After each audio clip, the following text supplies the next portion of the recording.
If you live in the coastal cities like New York, San Francisco, and Seattle, in order to buy anything, you probably need to save up to $300,000. And there's so much you can do between $0 and $300,000.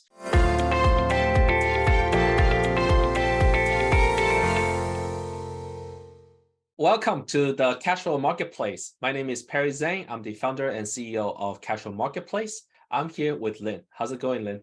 Hi, Perry. I'm doing well. It's nice having you here. I wanted to go a little deep into the single family investing versus commercial real estate. If you can tell us what the difference is, pros and cons.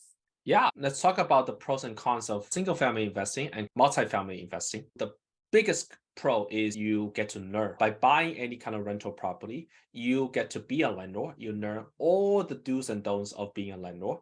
And that could make you feel very empowered, or that could scarf you for the rest of your life. It could go either way. And then the other pro of a single family investing is you feel like you own something. And that's important, whether that is a skill set, a representation, and that ownership is because of you, right? Like you bought it, you signed the paperwork, and so on. So that's the pros. The cons of being a single family investor is you have to be a landlord, and not everyone is cut out to be a landlord or wants to be a landlord. It's not necessarily always higher returns. And then the other con is lack of operational efficiency. Because you're buying only one single family, if you try to renovate anything, you're not gonna pay the discounted contractor rate unless you have 20 single family houses. The other important thing about single family is for certain people that live in coastal cities, they are limited to their geography. Because say I live in Seattle, I can either buy in Seattle or I can buy out of state. Say I buy a single family in Nashville, Tennessee. If there's anything wrong with my single family, I have to fly to Nashville, Tennessee. Right? If I have a conflict with my property management company, then in order to solve it once and for all, I do have to get on a plane to get there. And guess what? If I have one single family, that plane probably wipes out my entire cash flow for the whole year. So there is just lack of economy of scale. Being a limited partner in a multifamily, again, I want to talk about from the perspective of a limited partner. As a general partner, you actually have different worries and concerns, but being a limited partner in a multifamily syndication, the pros are that you do have higher returns. As explained in the last video, the higher returns come from the operational efficiencies that are intrinsic to a multifamily. The other benefit is you do not need to be a landlord. That is huge for a lot of people. That means you don't get a random call at different times of the day, especially during holidays, to fix toilets or whatever. And you are not really responsible for keeping track of all the Comcast bills you pay or the utilities, and then have to migrate it under your name, and then you have to order furnitures if you're doing house hacking and so on. The other pro of being an LP on a multifamily syndication is that you do get to develop a relationship with the general partner. And that may be an understated pro. For some people, they may feel very intimidated by that dynamic. For other people, they treat that person as a mentor and a friend.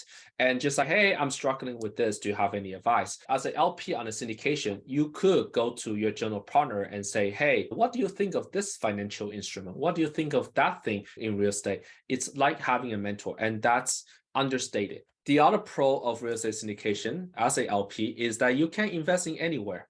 As mentioned in the previous video, real estate syndication is geographical monetary arbitrage. If you live in the coastal cities like New York, San Francisco, and Seattle, it's really hard to buy a single family house in your current state. In order to buy anything, you probably need to save up to $300,000. And there's so much you can do between $0 and $300,000. And if you can invest into syndications, you can invest anywhere. Because the market matters, it doesn't matter as much as the quality of the general partner. Let's talk about the cons of being an LP in real estate syndication. So one of the cons is that lack of learning. You probably don't want to learn anything. I'm saying that facetiously because GP does all the work for you. You don't really learn how exactly managing a large commercial real estate, large multifamily works. You don't really feel the pain of being a landlord. You just get these monthly reports And then you're like, okay, cool. And then the distributions get deposited into your bank account. The other con is lack of ownership or control. It could not go well. In that case, you actually do not have control necessarily to change the course. Legally, there is the control where you can technically vote the GP off and elect a new GP, but in practice, it usually doesn't happen. So you basically have no control, especially if the property doesn't do as well. That's the kind of the tactical part of ownership. There's also the symbolic part of ownership. I remember there is a poll, Solo Asian Real Estate, which is a Facebook group. Shout out to that. And the poll is if you can own $20 million in a single building as a sole owner, or if you spread that $20 million, same number, across 20 buildings, $1 million each as a limited partner, which one will you choose? And it seems to me that 60% of the people say, I want the $20 million in one building that I can control. And people like control. And there's nothing wrong with that. And if you have 1 million across 20, you basically have to hope that the GPs of those 20 buildings take good care of it. Now, if you were to ask me, I will probably choose option 2, because as much as I trust my own abilities, putting $20 million in one basket is still riskier than putting 1 million in 20 baskets. But that's just me. Okay. I hope that it gives a good indication of the pros and cons of single family and multifamily.